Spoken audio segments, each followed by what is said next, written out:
KR Kedaulatan Rakyat Likudani Tumpraping Melian.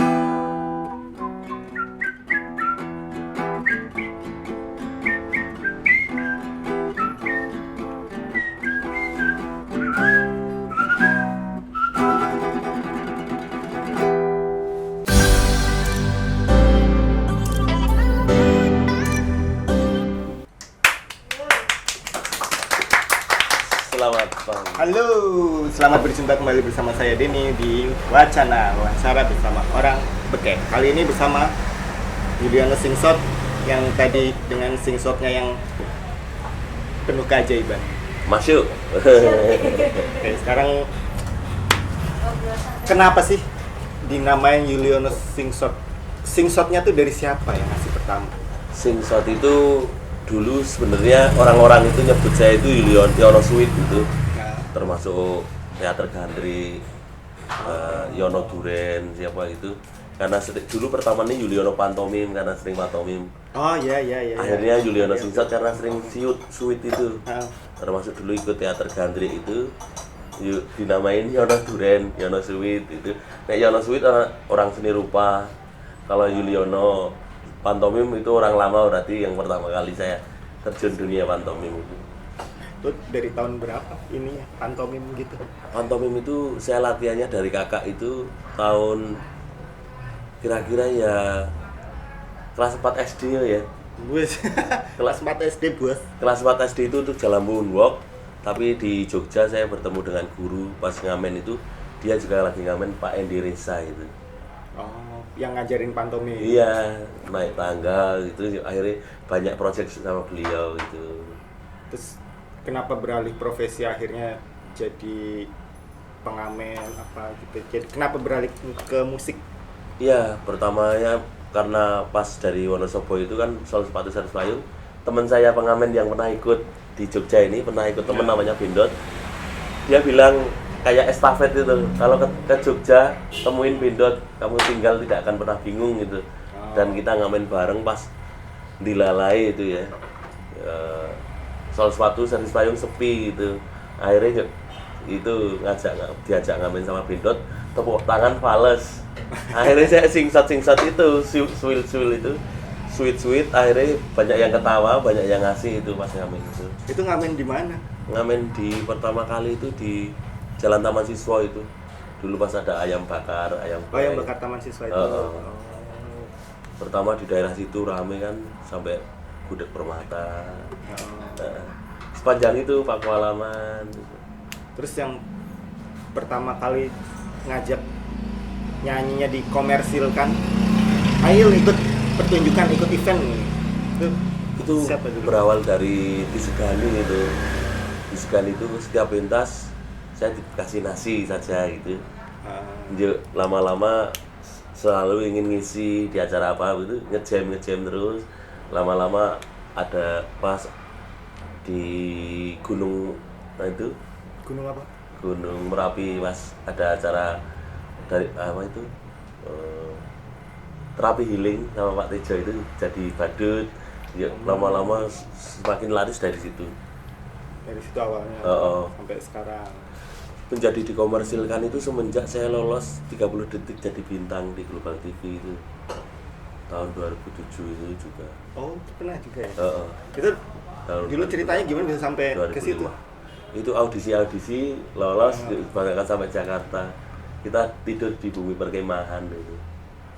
Semua yang pesertanya. Oh, yang lolos seniman-seniman dari Jogja. Karena di jalanan juga sering dimintain orang, ayo Pak, ngisi di acara saya, sukses di kampung-kampung sukses. Lama-lama dikomersilin gitu. Nggak sengaja dari ngamen, tetap ngamen terus gitu. Tapi dasarnya itu pantomim. Tapi nggak nyanyi sambil pantomim nggak ya? Enggak, ya dulu pernah pantomim, make up pantomim, nyanyi gitu. kalau ada festival di Malioboro itu saya nggak diundang, tapi saya datang sendiri ikut barisan. Jadi kadang mau diusir ya nggak enak, tapi kadang ya ya biarin aja orang gila gitu. Ya, oke. Terus lagu-lagunya kan ini ya apa, suka nyeleneh, liriknya macam-macam gitu. Itu inspirasinya dari mana? Inspirasi pertama itu saya dari Sri Rezeki. Oh iya. Saya di bawah panggung itu dia tampil itu, saya di bawah joget, ikut joget. Produk Gagal, ada lagi itu Sastro Muni. Tapi saya idola saya itu yaitu Mbah Sujud Kendang almarhum. Itu teater gandri itu sampaan lawak-lawakannya. Jadi saya itu terinspirasi dari Sri Rezeki itu untuk membuat lagu-lagu lucu. Terus udah nyiptain berapa lagu sampai sekarang? Sampai sekarang itu baru ditulis nggak sih lagunya? Ditulis 10 yang pasti, baru 10. Ini yang edisi kedua, itu nanti pure komedi banget gitu. Berarti ada rencana mau bikin album? Bikin album, ya single aja lah bahasanya ya. Mau bikin single, nanti dinantikan aja singlenya. Singlenya tentang sosial untuk mengingatkan diri sendiri supaya orang lain juga ikut maju. Kapan itu kira-kira?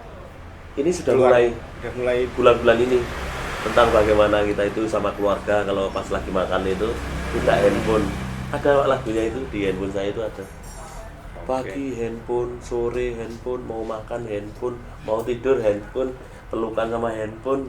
Akhirnya ya itu saya mengajak orang-orang itu untuk makan, ketika makan itu handphone ditaruh dan kita ngobrol.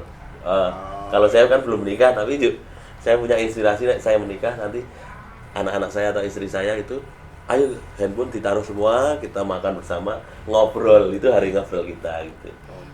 Oke. Terus dulu pernah ikut ini ya, apa, Indonesian Idol? Indonesian Idol itu bisa sampai situ ikut audisi apa diajakin apa gimana? Tahun 2012 itu gagal, sebelumnya itu gagal terus, tapi ikut terus gitu. Dari tahun berapa, 2012 atau dari 2000 berapa gitu, tapi yang lolos itu 2014. Terus gagal terus, tapi ketayang di video itu yang masak-masak itu. Akhirnya yang kedua itu memang benar-benar latihan, yang saya latih itu lagu Payung Teduh yang resah itu. Tapi saya nyanyinya dia lupa, karena selama sebulan itu latihannya cuma satu lagu itu, sampai bagus lolos itu. Ya juga mungkin beruntung juga ya tuh. Saya jalur komedi tapi malah lolos. Selain pentas kemana-mana, bikin sama dulu aku pernah ini selain nyanyi dia punya warung kopi. Iya. Itu dari kapan terinspirasi kopi? Itu saya dulu diangkat sama yang punya bar Diman, Warkop Bar Diman itu. Suruh nyanyi di sana. Dulu pas waktu ngamen di Jalan Solo, suruh nyanyi di sana. Akhirnya saya belajar jadi waitress, dapur, sama barista itu. Terus jadi barista. Akhirnya saya kepikiran untuk membuka usaha sendiri gitu. Setelah mengikuti berapa tahun itu.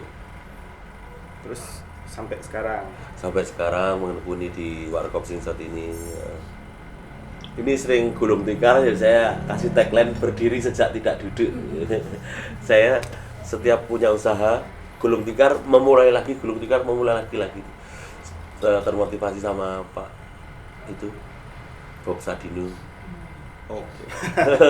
Terima kasih almarhum Om Bob.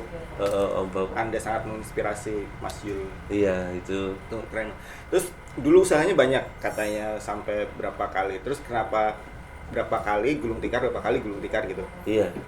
Terus kenapa yang kopi ini udah berapa kali gulung tikar tetap aja di kopi ini? Nah, kopi itu sebenarnya hanya untuk apa ya, semacam saya bisa bertemu orang langsung gitu. Saya kan suka ngobrol, suka menghibur. Jadi kopi ini memang bagus untuk alat komunikasi lah ya. Pernah saya membuat kata-kata itu, kopi adalah alat pemersatu bangsa. Tapi ternyata Pak Presiden itu dulu pernah mengucapkan itu. Jadi pemikiran hampir sama gitu. Tapi saya tak tambahin lagi, kopi adalah alat pemersatu bangsa dalam Bhinneka Tunggal Ika gitu. Jadi berbeda-beda tapi satu jua. ketika ngopi itu nggak mempermasalahkan dari suku mana, agama mana, dan kopi itu adalah bahasa universal kayak pantomim gitu. Menarik sekali, kopi adalah bahasa universal menurut Mas Yul. Jadi datang aja ke warkopnya yang kadang buka, kadang enggak. Iya, Bener bener nggak? oh, bener. Kalau lagi pentas tutup. Iya. Iya nggak? Bener. Kalau lagi pentas terus ada yang gantiin gitu nggak? Nggak ada, dulu pernah ada yang gantiin, cuma orang-orang itu berharap ketemu saya untuk ngobrol dan menikmati kopi.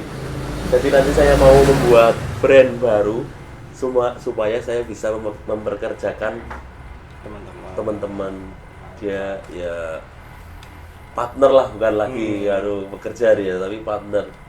Dia maju, saya maju.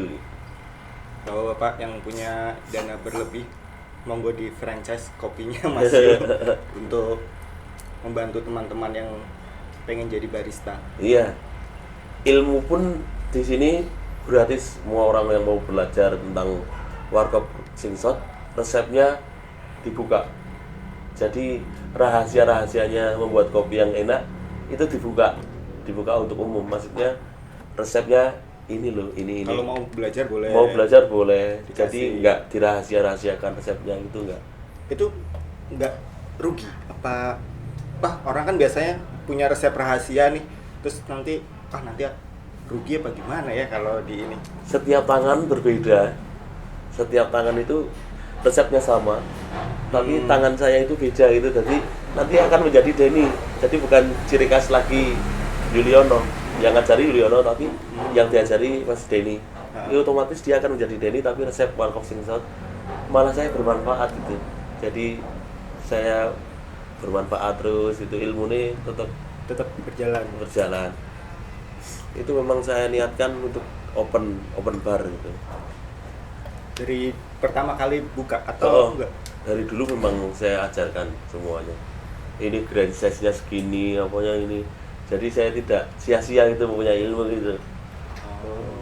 Kan enggak ya orang enggak, setiap orang masing-masing ya. Iya. Tapi banyak yang belajar kayak gitu. Banyak yang saya kompor-komporin untuk wira swasta itu, malah kadang ada yang lebih sukses daripada saya warungnya. Tapi udah ada yang kayak gitu Udah ada. dari belajar dari Mas Yul terus buka warung sendiri dan lebih Sukses. maju. Ada. kayak gitu? Ada. Ada. Yang mana Mas? Oh, boleh tahu orangnya? Nanti tak malu lah. Hebat loh, bisa ngajarin sampai berhasil orang-orang tuh keren loh. Itu saya mikirkan kalau kamu itu jiwanya bukan seorang pekerja, ya kamu wira swasta wae, dan kamu tidak usah mengharapkan seberapa besar negaramu itu berikan kepada kamu gitu. Tapi kamu seberapa besar kamu berikan kepada negara itu lewat wira swasta ini gitu. Merdeka. Sekali Bapaknya ini. Itu survive sendiri. Survive sendiri. Aku takjub soalnya. Ternyata wow. Ternyata sesederhana remeh temeh ya sebenarnya. Iya, Mas Yul ternyata wow sekali loh ya. Dilihat setiap aku ngelihat dia tampil di mana gitu. Orangnya nyeleneh banget ya, kayak orang ini orangnya aslinya begini atau enggak, ternyata enggak, beda sama yang di panggung dengan yang di sini. Itu memang di konsep atau memang aslinya seperti itu atau gimana? Saya itu hampir setiap hari menghibur. Jadi seumur hidup saya dari lahir itu saya habiskan untuk menghibur memang. Jadi terkadang saya itu ketika ngomong serius itu dianggap bercanda. Ketika ngomong bercanda dianggap serius itu. Saya pernah gitu. Sering itu karena kebawa kehidupan yang nyata itu. Dari dulu, dari kecil begitu? Dari kecil gitu. Jadi saya kalau ketika ngomong serius itu saya tekankan pakai kode itu. Jadi kalau kayak gimana tuh? Pakai kode gimana? Kode gue pengen belajar ora gitu. Lah kalau gue pengen belajar itu serius ya. Tapi nek sing ketika jeleneh ngomong ngalor ngidul itu berarti belum ada seriusnya gitu. Oh gitu. Jadi ada penekanan ketika sama teman, sama orang gitu, sama yang dikasih apa itu sharing gitu. Tapi ini ada sesuatu yang bisa bermanfaat bagi dia. Itu saya ekspresinya serius itu. Tapi nanti udah ketawa berarti dia sudah nggak serius itu. Dari kecil suka menghibur, emang dari keturunan dari orang tua atau gimana? Orang tua itu malah tukang batu, tukang kayu.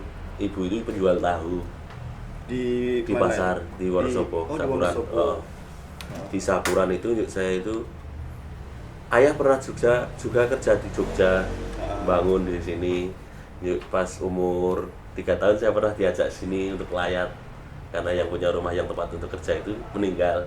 Saya datang sini umur 3 tahun, masih ingat sama simbok saya itu pergi ke Malioboro di Kertek Kewek itu, lihat kereta lewat, "Mbok itu apa? Itu kereta nak." Itu masih digendong saya. Ditonton itu ke Malioboro. Oh, bagus ya Mbak gitu. Makanya saya betah di Jogja itu karena itu. Kota pelajarnya itu. Berapa bersaudara? Saya 7 bersaudara. Wah.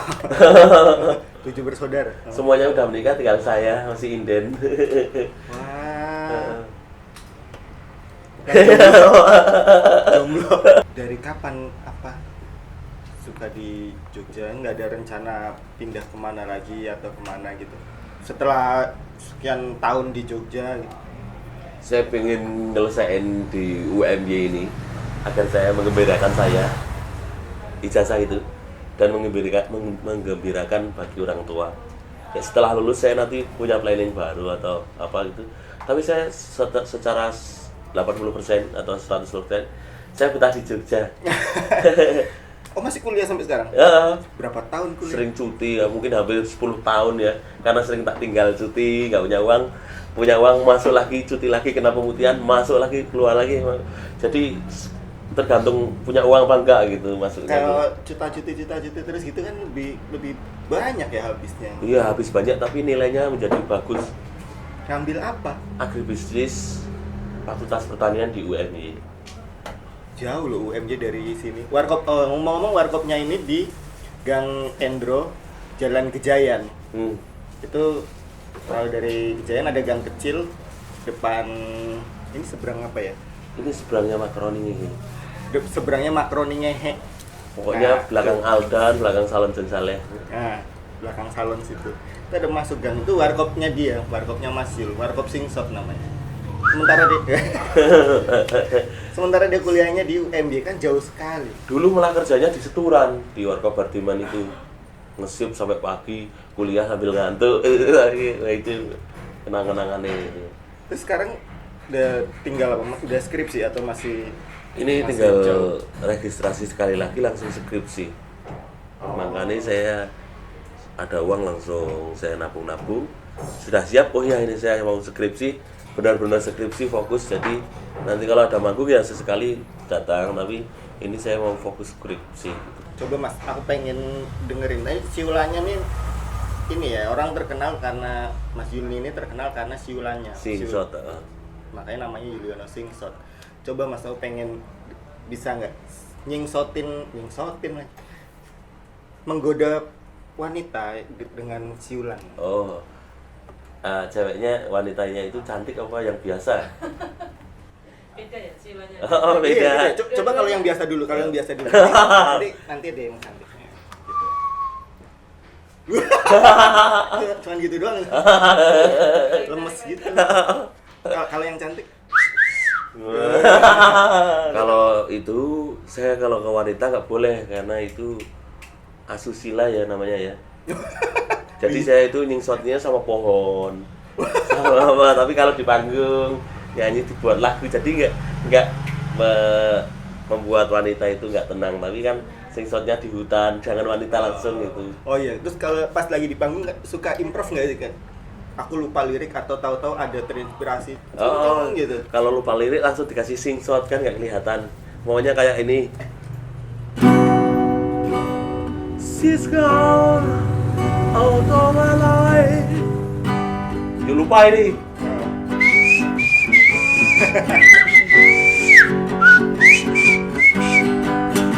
I can live. Ya lupa. Ganti lagi. Terus Mas, mimpi yang belum tercapai sampai sekarang dari pertama kali ke Jogja atau ini, mimpi yang pengen banget? Saya pengen membuat rumah untuk Yuliono Ono Budoyo itu, ada pendoponya, ada perpustakaan tentang bagaimana orang datang ke Singsot itu dia itu jadi pinter, jadi bahagia, hidupnya lebih bahagia, lebih lancar dengan ilmu itu kita semakin lebih mudah itu. Makanya saya pengen buat Ono Budoyo itu dalam satu rumah, ada sanggar apapun di situ. Dan saya pengen melulusin kuliah di Fakultas Pertanian Agribisnis 7 MI. Setelah itu saya pengen menjadi aktor yang tidak hanya perannya itu sedikit, tapi di kancah Indonesia saya mendapatkan piala. Kalau di dunia piala Oscar lah bahasanya itu suatu saat. Oke, thank you Mas. Terima kasih buat obrolannya yang sangat luar biasa ini. Terima kasih sekali. Sama-sama Mas Denny, maturun. Pokoknya yang penting migunani tumraping lian. Siap Mas sekali. Oke, itu tadi ngobrol-ngobrol sama Mas Yuliono Singsot. Dia yang punya banyak mimpi, yang dari nol sampai sekarang dia punya warkop sendiri, dia punya warung kopi sendiri. Jangan pernah menyerah untuk berusaha Untuk apapun itu usahanya, betul.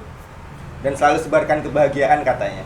Orang yang datang dikasih kebahagiaan itu selalu, kata Mas Yuliono seperti itu. Biar kemepiar gitu. Biar katanya sih begitu. Oke, terima kasih untuk semuanya yang sudah nonton. Jangan lupa subscribe, like, dan share ke teman-teman semuanya. Terima kasih. Mas matur nuwun. Maturun Kang Denny.